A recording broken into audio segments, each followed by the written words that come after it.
नमस्कार दोस्तों, स्वागत है आपका हमारे इस चैनल पर। चलिए आज शुरू करते हैं केमिस्ट्री का एक चैप्टर जिसका नाम है केमिकल रिएक्शंस एंड इक्वेशन। देखिए चैप्टर जो है तकरीबन एवरेजली 5 से 6 मार्क्स का ये चैप्टर है, क्योंकि सीबीएसई की गाइडलाइन के अनुसार केमिकल सब्सटेंस के नाम से जो पूरा यूनिट है जिसमें आपका chemical reaction, acid base and salt, metal and non metal, carbon compound, periodic classification of element, ये सभी चैप्टर मिला के 25 मार्क्स के आएंगे। तो एवरेजली ये चैप्टर 5 से 6 मार्क्स का ही बनता है, यानी कि इसमें से आपके 2 या 3 मार्क्स के क्वेश्चन, एक दो क्वेश्चन आ सकते हैं। तो इस चैप्टर को कुछ इसी प्रकार से तैयार किया गया है कि इसके सभी तथ्य, सभी समीकरण इसमें शामिल किए जाएं और इन्हें हिंदी में समझाने का प्रयास भी किया गया है ताकि हिंदी मीडियम के बच्चों को ये चैप्टर इजीली समझ में आ सके। फिर भी यदि हमसे कोई त्रुटि हुई हो तो हम उसके लिए क्षमा मांगते हैं। चलिए अब शुरू करते हैं हमारी क्लास।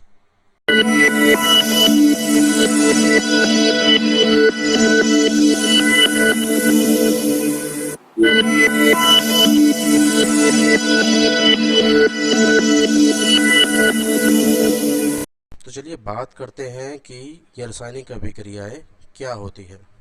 दोस्तों, आप लोगों ने ज़रूर अपने घरों के आसपास, अपने घरों में भी कुछ ऐसी घटनाओं को होते हुए ज़रूर देखा होगा जिसमें कुछ चीज़ों ने आपस में कोई प्रोसेस किया हो और एक नई चीज़ बनकर सामने आ जाती है। जैसे कि आप एग्जांपल ले सकते हैं चाय का। आपने कभी चाय बनाई होगी तो देखा होगा कि कैसे दूध और चाय पत्ती और पानी और चीनी आपस में एक अंतर क्रिया करते हैं, एक प्रोसेस करते हैं, अर्थात उन्हें उबाला जाता है और उनके उबालने के बाद एक नया पेय पदार्थ तैयार होता है जिसे हम चाय बोलते हैं। तो कुछ इसी प्रकार की अभिक्रियाओं को दोस्तों रासायनिक अभिक्रियाएं कहा जाता है, जिसमें 2 या 2 से अधिक पदार्थ मिलकर एक नए पदार्थ का निर्माण करते हैं जिसके गुण पहले की पदार्थों की तुलना में बिल्कुल अलग होते हैं। अब इसका ये मतलब नहीं है कि चाय बनते वक्त पानी या चीनी या चाय पत्ती के गुण आपस में अदल बदल गए हों।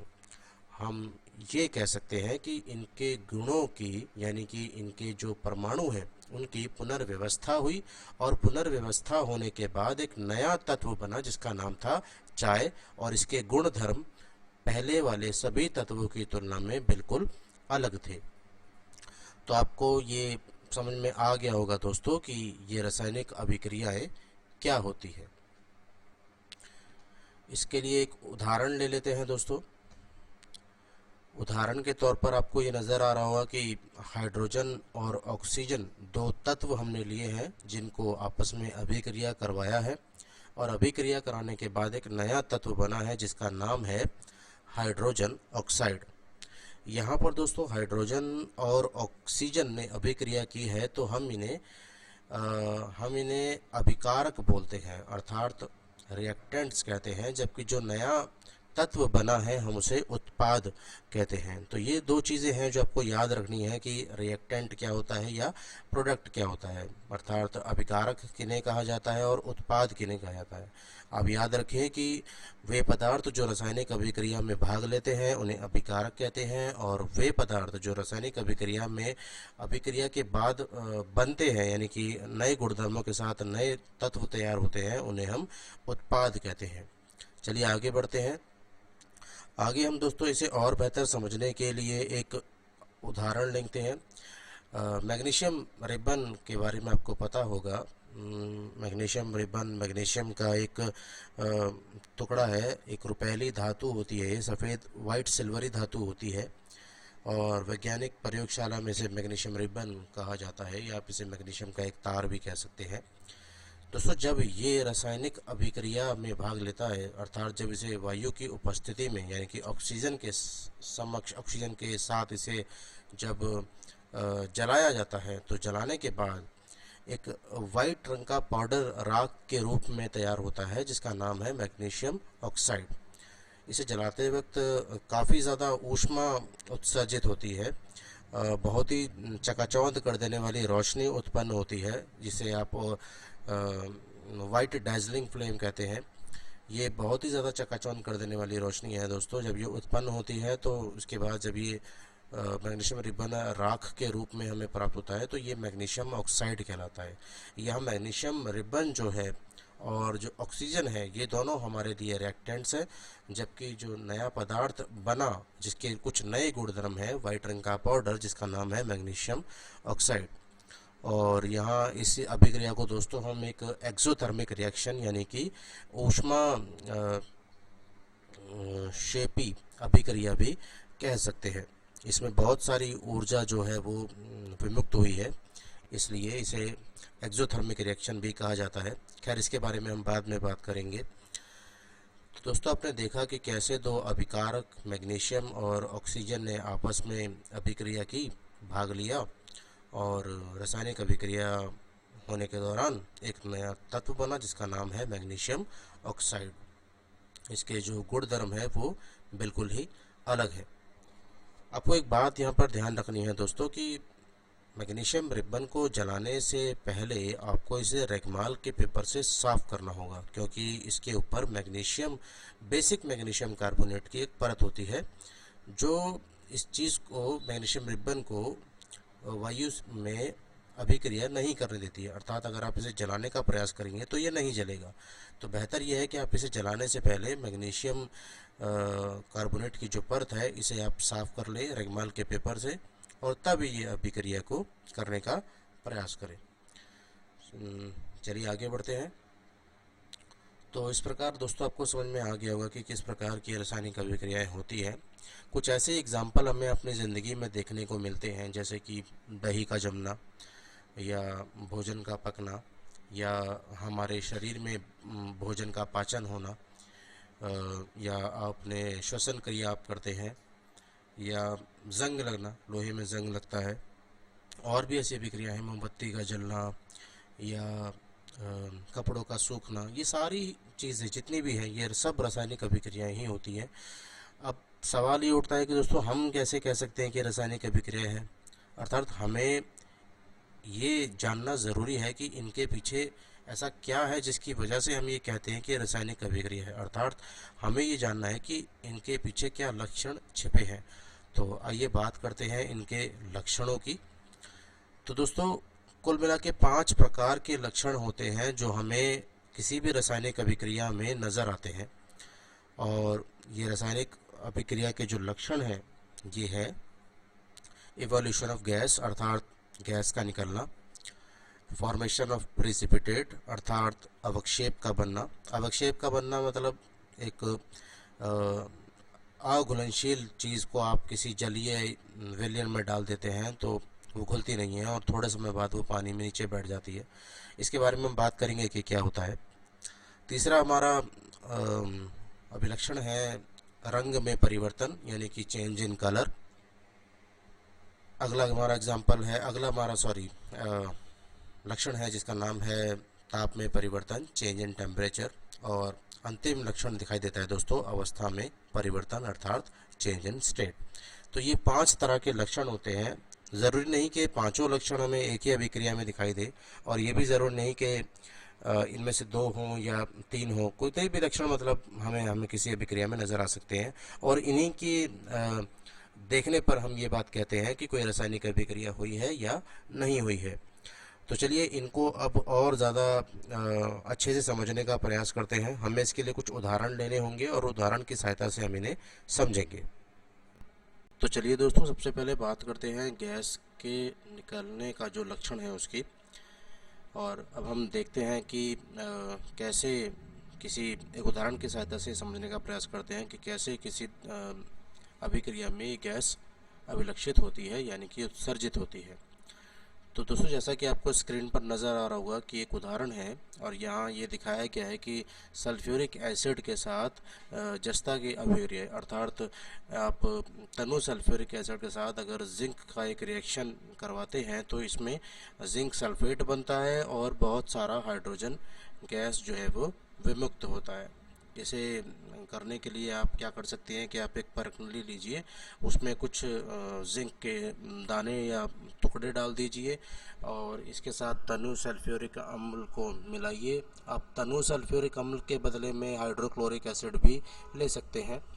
अब जैसे ही इन्हें आप मिलाते हैं तो कुछ समय छोड़ने के बाद इसमें से हाइड्रोजन गैस के बुलबुले बाहर निकलते हुए नज़र आएंगे। आप इन्हें सोप वाटर में इकट्ठा कर लीजिए और जब वहाँ से ये बुलबुले बाहर निकलेंगे तो अगर आप इनके सामने कैंडल लेकर आते हैं या ऐसी कोई ज्वलनशील चीज़ लेकर आते हैं तो इनमें से पट पट की आवाज़ आएगी, यानी कि ये पॉप साउंड के साथ फूटेंगे। इससे ये सिद्ध होता है दोस्तों कि ये हाइड्रोजन गैस है। तो आपने देखा कि किस प्रकार एक रासायनिक अभिक्रिया में जिंक और तनु सल्फ्यूरिक अम्ल ने अभिक्रिया की, यानी कि ये दोनों हमारे रिएक्टेंट्स थे और इनके अभिक्रिया करने से एक नया तत्व बना जिसका नाम था जिंक सल्फेट और साथ ही साथ हाइड्रोजन गैस विमुक्त होती है। एक और उदाहरण हम ले सकते हैं दोस्तों इसे और ज़्यादा समझने के लिए, कि अगर आप सल्फ्यूरिक एसिड के साथ सोडियम कार्बोनेट की अभिक्रिया करवाते हैं तो ऐसा करने से सोडियम सल्फेट बनता है और कार्बन डाइऑक्साइड तथा पानी ये दोनों भी बनते हैं।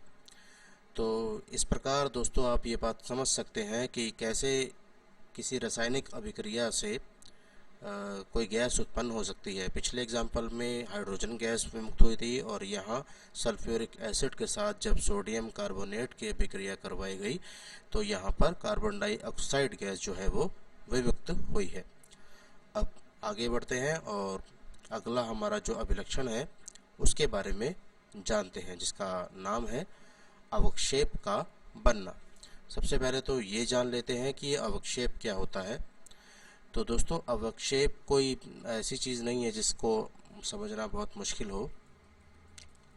अवक्षेप दोस्तों एक ऐसी चीज़ है कि आप ऐसा मान लीजिए कि कोई ऐसी चीज़ जो जल में या किसी भी जलीय विलयन में अघुलनशील हो, मतलब जो घुले ना, यानी कि यदि आप इसे किसी जलीय विलयन में घोलेंगे तो थोड़ी देर में तो यह मतलब घुलेगा, थोड़ी देर तो ये ऐसा लगेगा कि घुल चुका है, पर जब आप उसे थोड़ी देर फ्री छोड़ देंगे उस विलयन को तो आपको नज़र आएगा कि ये जो पदार्थ है, ये जो भी पदार्थ आपने, जो भी चीज़ आपने इस जलीय विलयन में घोली थी, ये थोड़ी देर बाद आपको नीचे बैठी हुई नज़र आने लगेगी। जैसे ही आप एक एग्जांपल ले, जैसे कि आप पानी में मिट्टी को घोल लें। अगर आप मिट्टी को घोलेंगे तो क्या होगा कि थोड़ी देर समय बाद ये मिट्टी जो है ये पानी में नीचे बैठ जाएगी।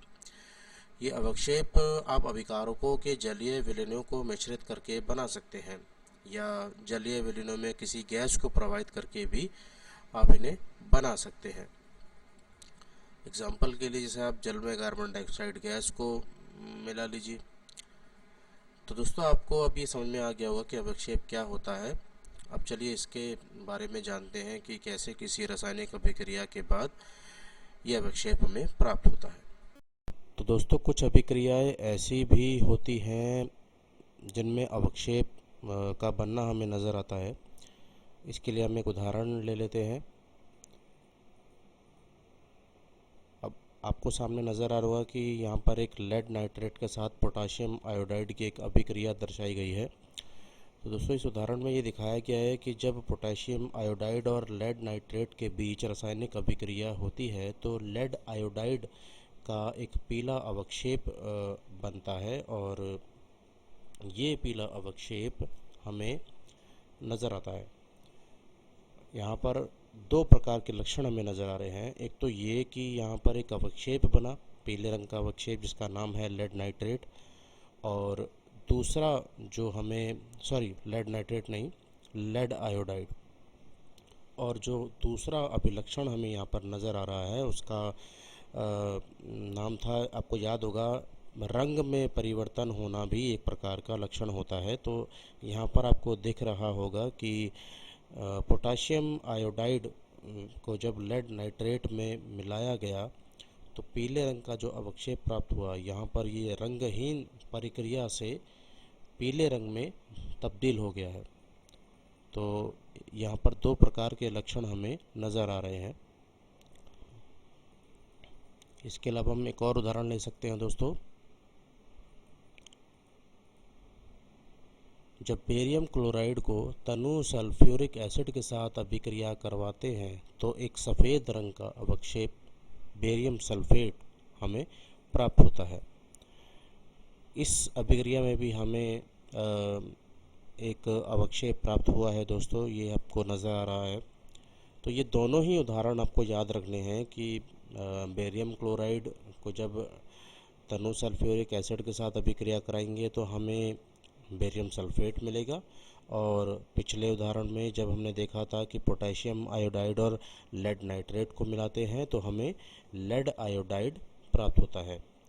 ये दोनों ही उदाहरण जो हैं ये इस बात को दर्शाते हैं कि कैसे किसी अभिक्रिया में प्रेसिपिटेट बनता है, अर्थात अवक्षेप बनता है।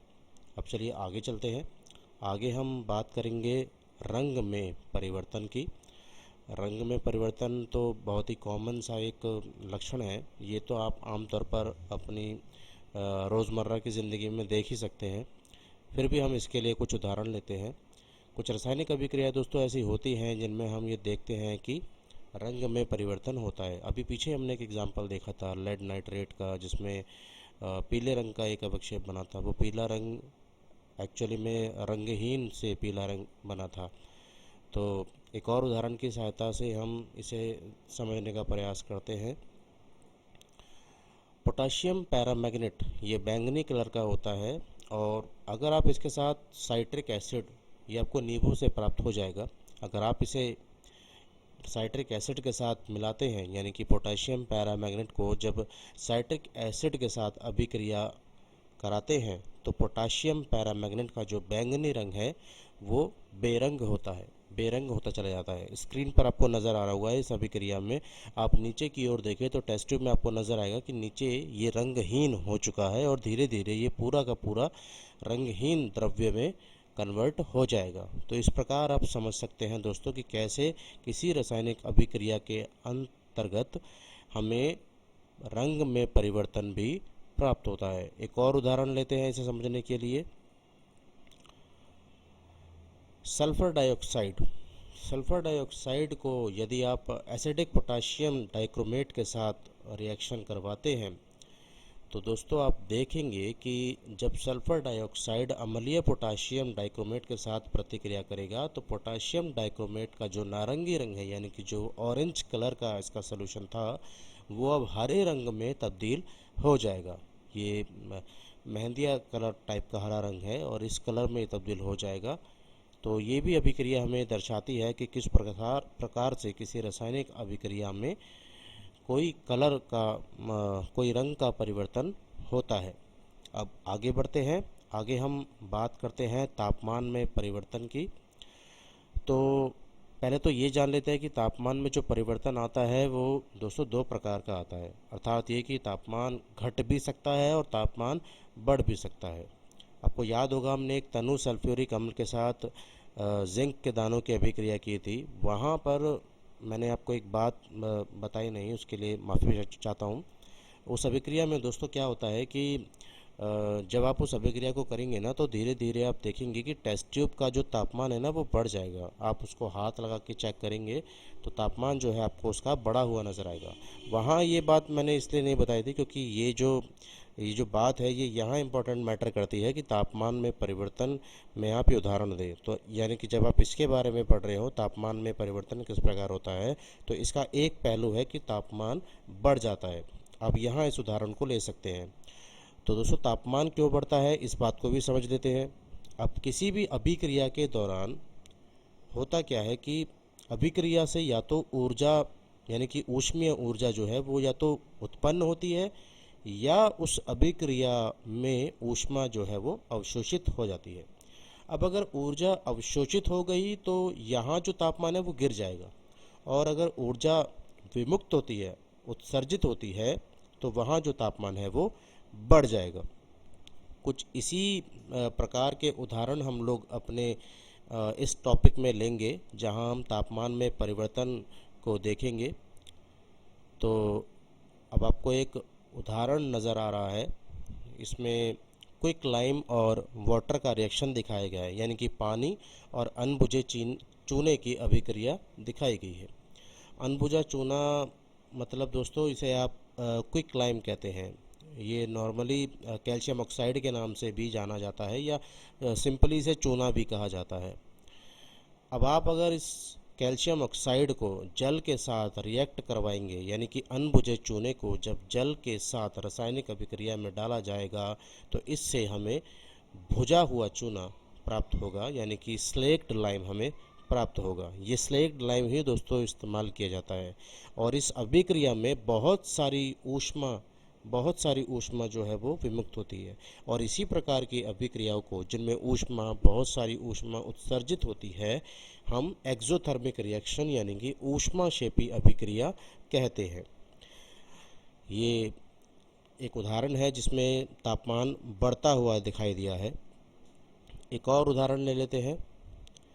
ये उदाहरण हमें दिखाएगा कि यहाँ जो तापमान है वो घट गया है।